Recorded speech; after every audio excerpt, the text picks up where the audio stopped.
Bismillahirrahmanirrahim. Assalamualaikum warahmatullahi wabarakatuh. Alhamdulillahi rabbil alamin wa bihi nasta'inuhu ala umuri dunya waddin. Asyhadu an la ilaha illallah al-malikul haqqul mubin wa asyhadu anna Muhammadan abduhu wa rasuluh shadiqul wa'adil amin. Hadirin ikhwatu iman jemaah Majlis Tafsir Illiyin, yang mudah-mudahan Allah yang Maha Rahman dan Maha Rahim senantiasa memberkahi dan merahmati kita semua. Ikhwanu fillah arsadakumullah. Kajian hadis qudsi pada kesempatan ini membahas hadis nomor 140 halaman 152, halaman 152, hadis nomor 140. Hadis ini sahih, diriwayatkan oleh Al-Imam Muslim, Ibnu Majah dan juga Abu Dawud. Dinukil dari seorang sahabat atau dua orang sahabat. Pertama adalah Abu Sa'id Al-Khudri dan juga yang kedua Abu Hurairah. Mereka berdua menuturkan bahwa Rasulullah sallallahu alaihi wasallam bersabda, Al-izzu izaru. Kalau di hadis yang lain itu Allah posisinya sebagai subjek. Al-izzu izari. Nah itu kalau di hadis lain begitu Pak. Al-izzu izari. Kalau di sini Allah diposisikan sebagai objek, sehingga redaksinya itu al-izzu izaruhu. Al-izzu itu al-aziz. Al-aziz itu kan yang maha gagah, yang maha mulia. Jadi al-izzu kemuliaan itu atau keagungan itu, izaruhu itu merupakan sarungnya Allah. Kalau Allah dijadikan sebagai subjek, izari merupakan sarungku. Ada juga yang menerjemahkan izar itu selendang gitu. Jadi kemuliaan itu, keagungan itu adalah selendangnya Allah atau sarungnya Allah. Wal kibriya'u, nah, adapun kesombongan, rida'uhu itu merupakan pakaian Allah. Kalau Allah jadikan subjek, ridai, nah, kesombongan itu merupakan pakaianku. Jadi Allah itu punya selendang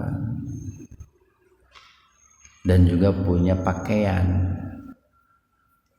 Selendangnya Allah itu adalah kemuliaan, keagungan, dan pakaiannya Allah itu adalah kesombongan. Jadi Allah itu berhak sombong gitu Pak. Berhak sombong. Bagi Allah sombong tidak mengapa gitu. Jadi tidak ada salahnya atau tidak ada alasan Allah itu dilarang sombong gitu. Tidak ada alasan Pak. Faman maka barang siapa yunazi'uni, nah, ada yang menafsirkan yunazi'uni ini melepaskannya dariku gitu. Ada juga yang menafsirkan menandingiku gitu. Sebetulnya hampir mirip lah. Jadi barang siapa yang melepaskan selendang dan pakaian tersebut dariku, adzabtuhu maka aku pasti akan menyiksanya.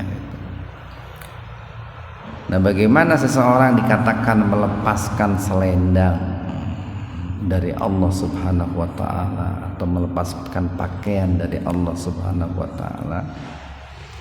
Ketika seseorang itu dalam hidupnya merasa dirinya memiliki dua sifat tadi, atau menganggap dirinya memiliki dua sifat tadi. Pertama, dia memiliki sifat sombong gitu. Kemudian dia yang kedua merasa dirinya itu mulia gitu. Jadi ketika seseorang itu merasa dirinya mulia kemudian dia berlaku sombong, maka dia itu telah melepaskan selendangnya Allah dan telah melepaskan pakaiannya Allah Subhanahu wa taala. Ikhwana fillah arsalakumullah.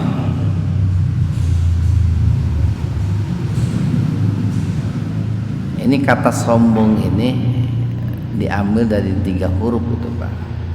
Pertama kaf, yang kedua ba, yang ketiga ro itu. Kabaro atau kabiro.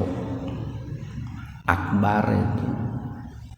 Akbar itu kan, kabir itu kan besar, Pak. Besar, tinggi, agung gitu. Makanya dalam bahasa Sunda itu sering dikatakan orang sombong itu orang yang gede hulu, nah gitu kan. Akbar itu kan gede, Pak. Gede hulu. Adigung, sombong kayak gitu. Jadi seseorang dikatakan sombong itu karena dia merasa bahwa dirinya itu lebih mulia, lebih tinggi, lebih terhormat bila dibandingkan dengan orang lain. Dan sombong ini merupakan penyebab terjadinya kemaksiatan terbesar, terberat. Jadi ada 2 penyebab kemaksiatan itu, Pak. Kalau kita melirik dari kisahnya Nabiullah Adam alaihi salam dan juga iblis, ada 2 penyebab orang berbuat maksiat. Pertama adalah hawa nafsu. Hawa nafsu. Dan inilah yang menjadikan dulu Nabi Adam itu berbuat maksiat. Biasanya kalau orang itu berbuat maksiat dipicu oleh hawa nafsu, itu ada potensi kembali kepada jalan yang benar atau masih punya harapan untuk kembali kepada jalan yang benar, seperti Nabi Adam alaihi salam itu. Tetapi kalau orang berbuat maksiat dipicu oleh kesombongan, ini harapan untuk kembali kepada jalan yang benarnya itu sulit, bahkan tidak ada, Pak. Jadi kalau diilustrasikan, Nabi Adam, atau waktu itu kan belum jadi nabi lah, Pak. Adam dan juga iblis itu kan dua-duanya pernah bermaksiat kepada Allah. Maksiatnya Adam itu karena beliau itu dilarang oleh Allah untuk mendekati sebuah pohon, tapi beliau malah mendekatinya atau memakan buahnya. Itu maksiat. Sementara maksiatnya iblis itu ketika diperintahkan oleh Allah untuk sujud kepada Adam, dia tidak mau bersujud. Itu maksiat kepada Allah. Cuman pemicunya beda. Kalau Adam pemicunya itu hawa nafsu, sementara kalau iblis pemicunya itu kesombongan. Maka endingnya itu beda. Endingnya itu kalau Adam setelah berbuat maksiat dia menyesal, kemudian beristighfar mohon ampun kepada Allah Subhanahu wa taala. Sementara iblis karena dipicu dengan kesombongan berbuat maksiatnya, tidak ada penyesalan gitu. Tidak ada penyesalan, tidak kembali kepada jalan yang benar. Jadi kalau dibanding-banding, pemicu orang berbuat maksiat itu yang paling berat itu adalah kesombongan itu. Jadi kalau orang berbuat dosa, berbuat maksiat, dipicunya oleh kesombongan, itu sulit untuk dinasehati, sulit untuk diluruskan. Kuma aing lah, kan gitu. Itu susah kok kalau orang seperti itu, susah. Nah, ikhwana fiddin arsalakumullah, ada beberapa penyebab kenapa orang itu bersikap sombong. Jadi sombong itu sebetulnya pekerjaan hati itu, Pak, atau sifat batin lah, sifat hati. Yang kemudian dari sifat batin itu akan nampak di permukaan melalui anggota badan berupa tindakan-tindakan. Jadi kalau bicara sombong, kebalikannya itu kan tawadu itu, Pak. Itu pusatnya itu di hati itu. Pusatnya di hati. Nah, apa penyebabnya itu orang bersikap sombong? Pertama adalah ziyadatul mal itu. Karena bertambahnya harta pada diri seseorang.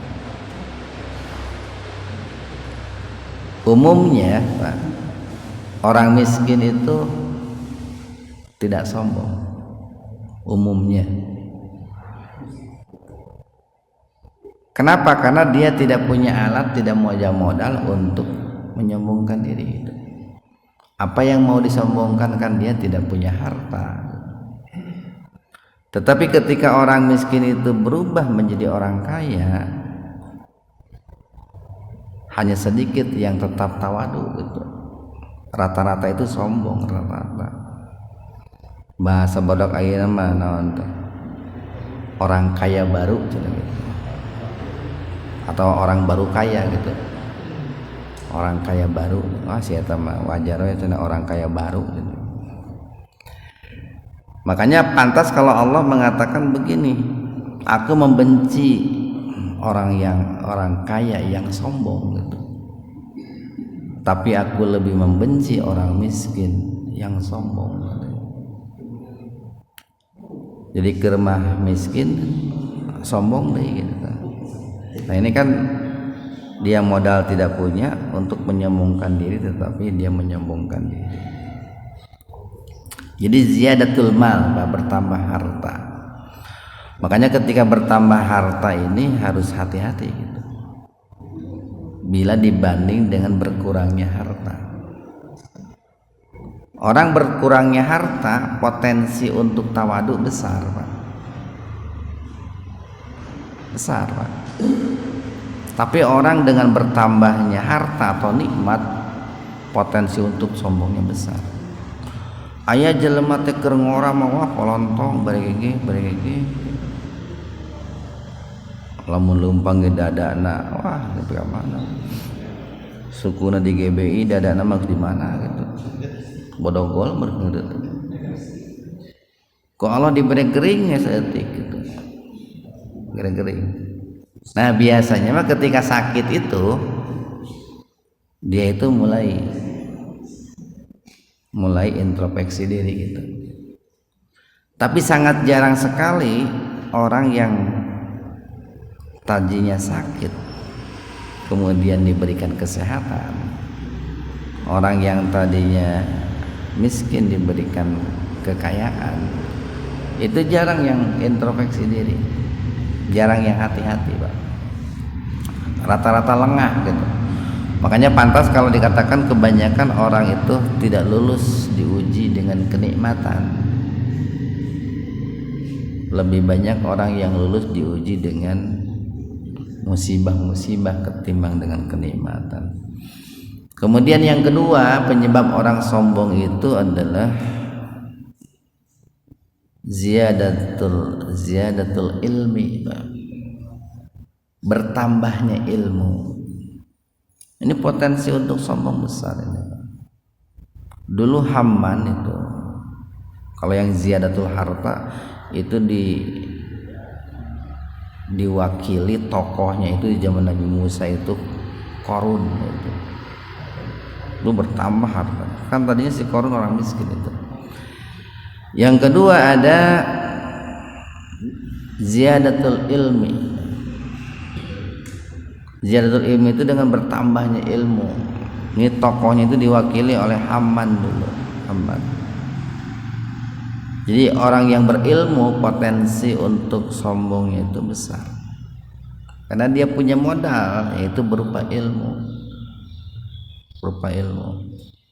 Berbeda dengan orang yang tidak berilmu, dia tidak punya modal untuk menyombongkan diri. Ya sama tadi, Allah membenci orang berilmu yang sombong, tapi lebih membenci lagi orang yang bodoh yang sombong. Kemudian penyebab yang ketiga itu adalah ziyadatul mansib. Mansib itu kedudukan, Pak. Jadi ketika seseorang itu bertambah kedudukan, tentu beda-beda kan, mungkin ada kedudukan sebagai pegawai negeri bisa lah itu, atau mungkin dalam swasta pun bisa gitu. Mungkin di kantornya punya jabatan apa. Kalau dalam hal pejabat publik mungkin dia punya posisi apa. Nah, dengan bertambahnya kedudukan itu potensi untuk sombong itu besar. Dan yang keempat adalah bi'ah, lingkungan. Jadi lingkungan di sini bisa orang tua. Jadi potensi anak untuk sombong sangat besar kalau orang tuanya secara rombong gitu. Jadi bisa disebutkan kesombongan orang tuanya itu akan menurun kepada anaknya, karena kan anak mempelajari perilaku orang tuanya tiap hari. Atau bisa juga lingkungan, baik lingkungan pendidikan ataupun lingkungan masyarakat. Jadi ketika sebuah lembaga pendidikan di situ banyak dihuni oleh orang-orang kaya gitu. Ini sangat rentan sekali, Pak,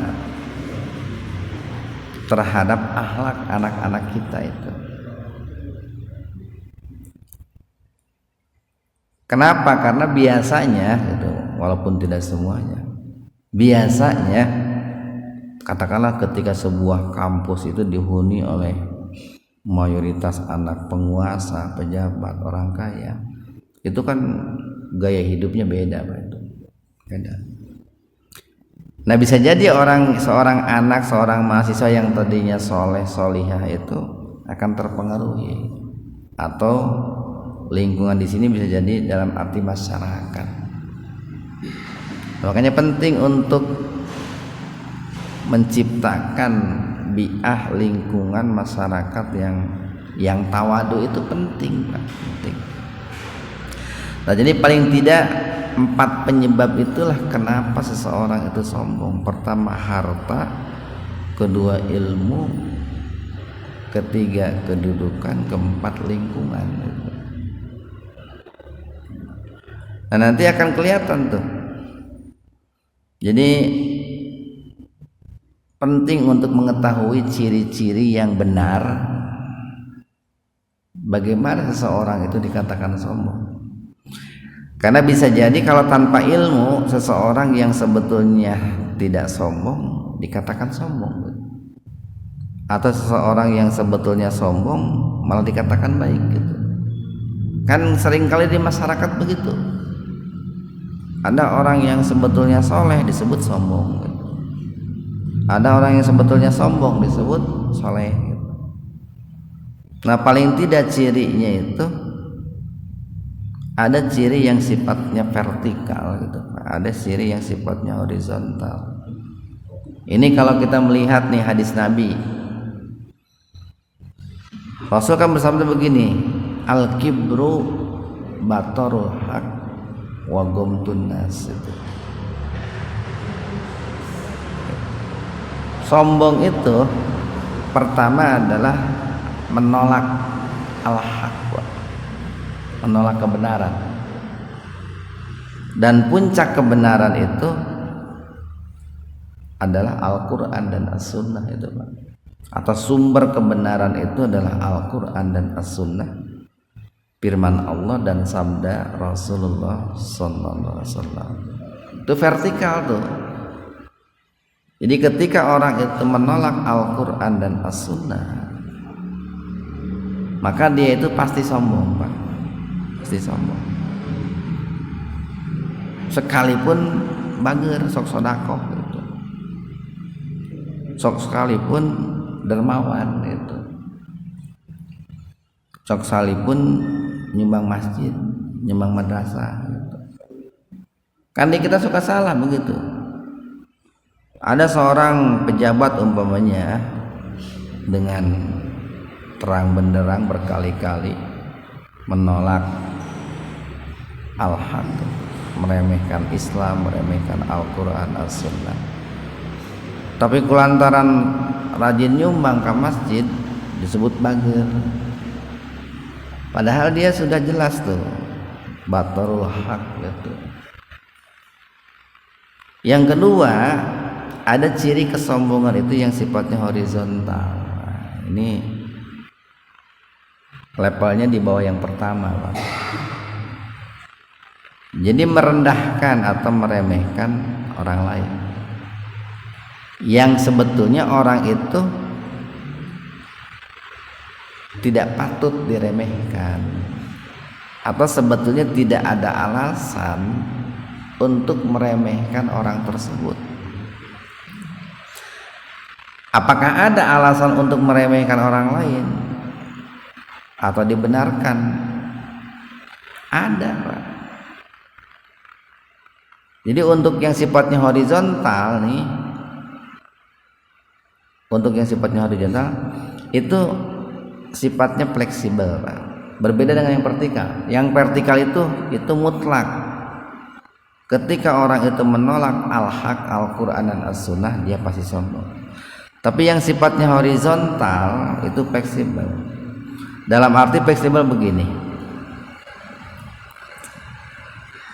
orang disebut sombong ketika meremehkan orang yang sebetulnya tidak ada alasan untuk diremehkan. Kenapa kita katakan seperti itu?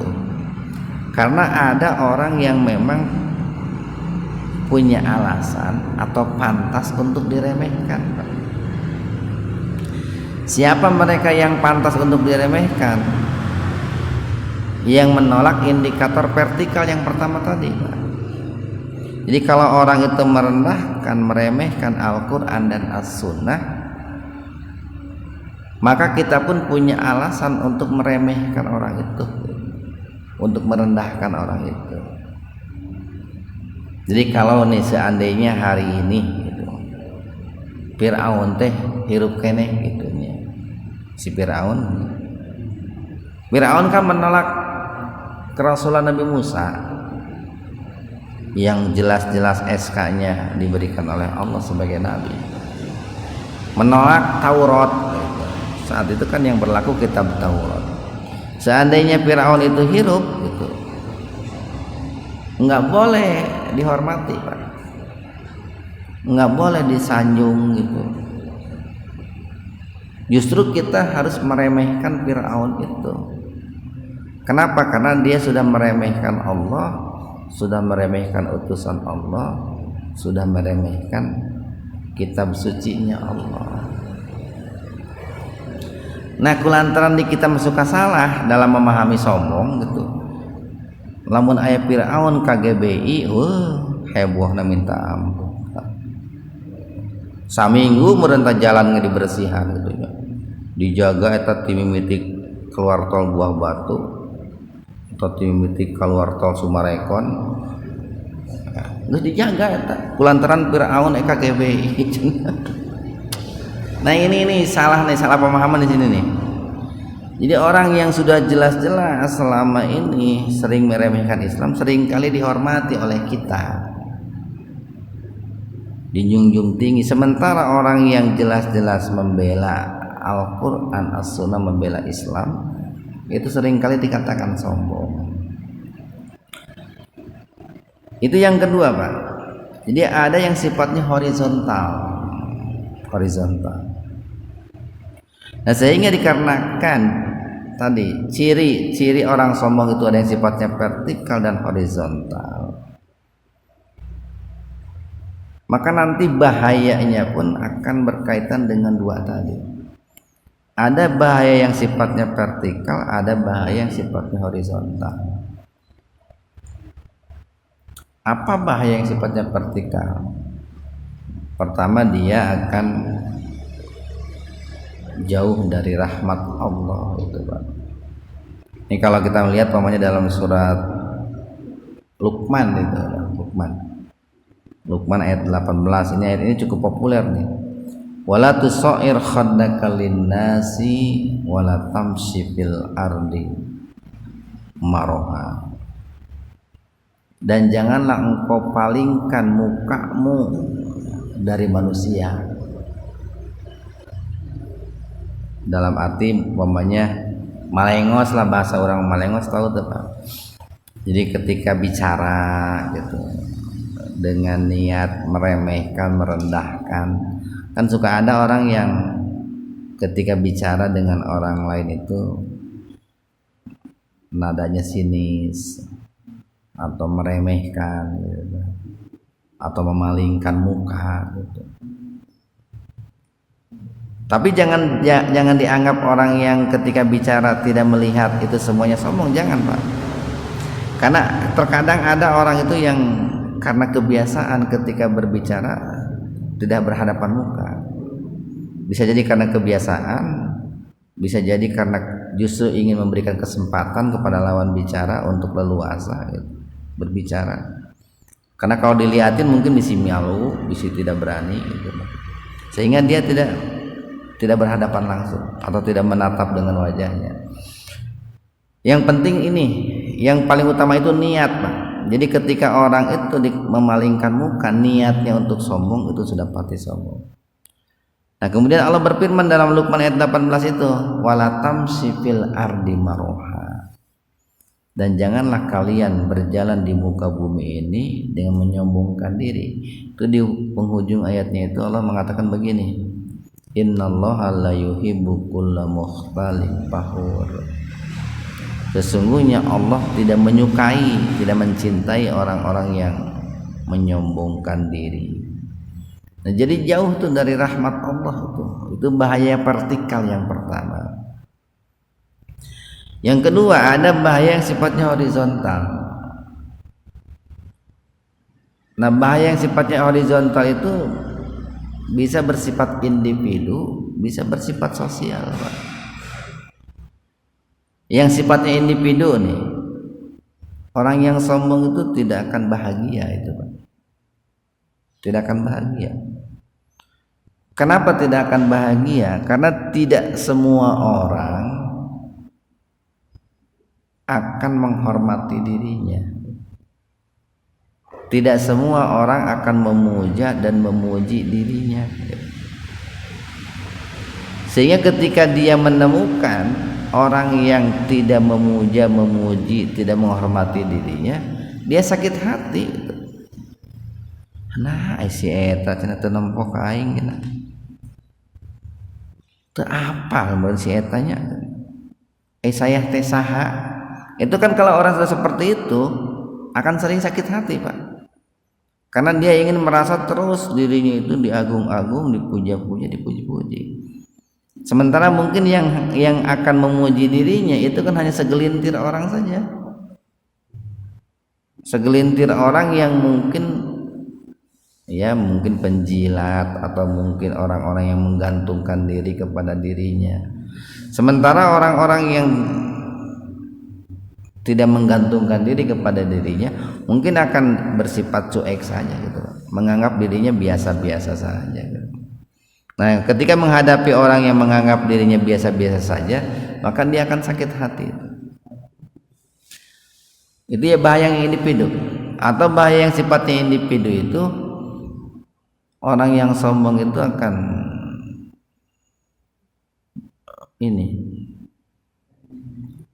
tidak memiliki teman gitu Pak, tidak memiliki sahabat, atau bukan tetangga gitu Pak. Ini bahaya nih, apalagi bagi kita orang-orang yang hidup di perumahan ini Pak. Kalau sifat sombong itu dipelihara, maka satu persatu tuh bisa jadi tetangga lalengit gitu Pak, babaturan ngajarauhan, bahkan bisa jadi lama pemajikannya nggak jauhan gitu. Pemajikan nggak jauhan, mitoha nggak jauhan. Nah itu. Atau yang sifatnya sosial Pak, ada bahaya yang sifatnya sosial. Ya jelas Pak, yang sifatnya sosial itu kan orang lain akan dirugikan Pak, keharmonisan dalam bermasyarakat juga akan hilang itu bahaya yang sifatnya sosial. Nah tentu di sini kan perlu ada solusi-solusi bagaimana orang itu untuk mengikis sifat sombong. Yang paling pertama tentu Pak, solusinya itulah ilmu yang nafi, tentunya ilmu yang bermanfaat. Jadi kita harus banyak mengisi hati kita, akal kita dengan ilmu-ilmu yang bermanfaat. Paling tidak tahulah, umpamanya nih hadis ini kan mengatakan kesombongan itu pakaianku kata Allah. Barang siapa yang melepaskannya maka dia telah merebut dariku. Paling tidak kalau dia tahu bahwa sombong itu adalah pakaian Allah, dia tidak akan berani untuk merebutnya. Jadi ilmu yang pertama Pak. Kemudian yang kedua Pak, solusinya itu orang harus banyak introspeksi diri. Dia harus sadar, menyadari diri tentang asal usul dirinya gitu Pak. Dirinya itu kan, manusia itu kan berasal dari cairan yang sangat hina, cairan yang sangat lemah, dari sperma, air mani itu Pak. Kan disebutnya juga mimma'in mahin. Manusia itu diciptakan dari cairan yang sangat hina, sehingga tidak ada alasan untuk menyombongkan diri gitu Pak. Terlebih-lebih kan manusia itu kan sangat lemah, sangat miskin. Kalaupun ada yang kuat, pemilik kekuatan itu kan Allah. Kalaupun ada yang kaya, pemilik kekayaan itu kan Allah.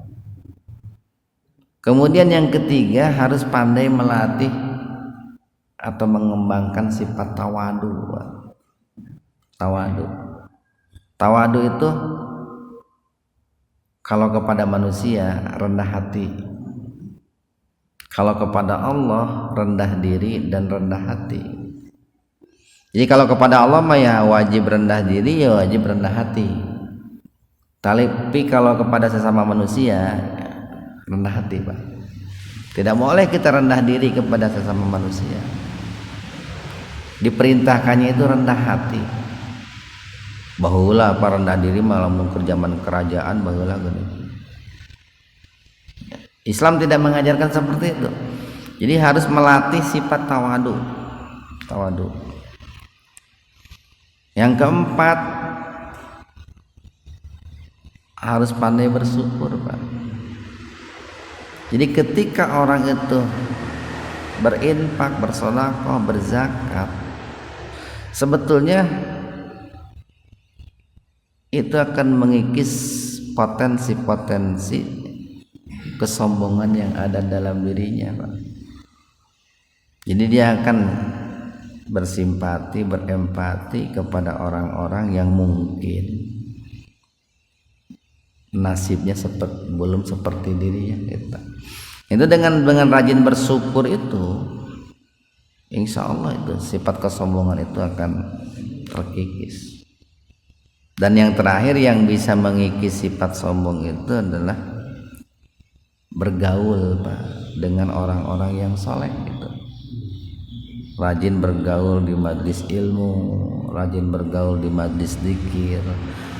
Kan Nabi bersabda begini, almar'u ala dini khalilihi. Seseorang itu akan tergantung kepada sahabatnya, gitu. Jadi kalau temannya, sahabatnya itu orang yang tawadu, insya Allah sifat tawadunya akan menular kepada dirinya. Tapi kalau seseorang itu banyak bergaul dengan orang-orang yang sombong, maka kesombongan itu pun berpotensi besar untuk menular kepada dirinya.